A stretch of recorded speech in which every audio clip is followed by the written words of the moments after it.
ئێران هەوڵەکانی بۆ دروستکردنی ڤاکسین چڕ دەکاتەوە و زیاتر لە 5 کۆمپانیا و ناوەندی زانستی ئێران سەرقاڵی دروستکردنی ڤاکسینی کۆرۆنان و بەرپرسانی وەزارەتی تەندروستیش ئەڵێن ئێران ئەبێتە ناوەندی دروستکردن و بەرهەمهێنانی ڤاکسین لە ناوچەکە.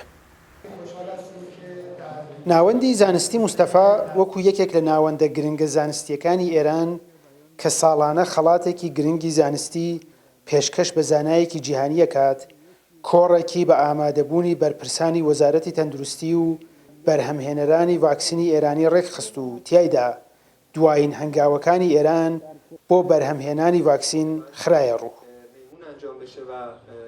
بە وتەی بەرپرسی بەشی زانستی لیژنەی بەرەنگاربوونەوەی کۆرۆنای وەزارەتی تەندروستی، ئێران بە چەندین تەکنۆلۆژیای پێشکەوتوو سەرقاڵی بەرهەمهێنانی ڤاکسینە و هەروەها هۆکاری دواکەوتنی ئێران لە پرۆسەی کوتان دژی کۆرۆنا لە چاو ژمارەیەک لە وڵاتانی ناوچەکە ئەخاتە ڕوو.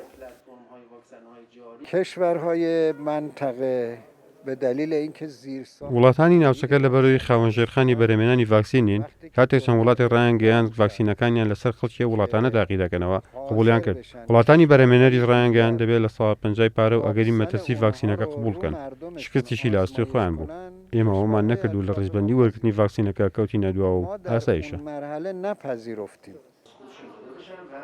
زانایانی بواری ڤاکسینیش پێیان وایە کە ئێران ئەتوانێت لانیکەم 2 بۆ 3 ڤاکسینی سەرکەوتووی کۆرۆنا تا هاوینی داهاتوو بەرهەم بهێنێت و لە کۆتایی 2021 ببێتە هەناردەکاری ڤاکسینی کۆرۆنا. چیزی حدود 100 سال است که داریم واکسن میسازیم. ئێمە وەکو ئێران نزیکەی 100 ساڵە ڤاکسین بەرهەم دەهێنین. نزیکەی 70 ساڵیشە بەرهەمهێنەری گەورەین. ئەگەر نەتوانین ڤاکسینی کۆرۆنا بەرهەم بهێنین، ئەبێت تووشی سەرسوڕمان بین. هیوای تەواوم هەیە نەک تەنها بۆ خۆمان، بەڵکو بۆ ناوچەکەش ڤاکسینی کۆرۆنا بەرهەم بهێنین. ئێران خاوەن ژێرخانێکی بەهێزی تەندروستی و دروستکردنی دەرمانە، بەڵام بە دڵنیاییەوە ئەوەی لەم قۆناغەدا گرنگە ڕەچاوکردنی ڕێنمایە تەندروستیەکانە، چونکە ڤاکسینی ناوخۆیی ئێران تا بگاتە قۆناغی بەرهەمهێنانی بەربڵاو کاتێکی چەندین مانگەی پێویستە. سامان سلێمانی، کورتسات نیوز، تاران.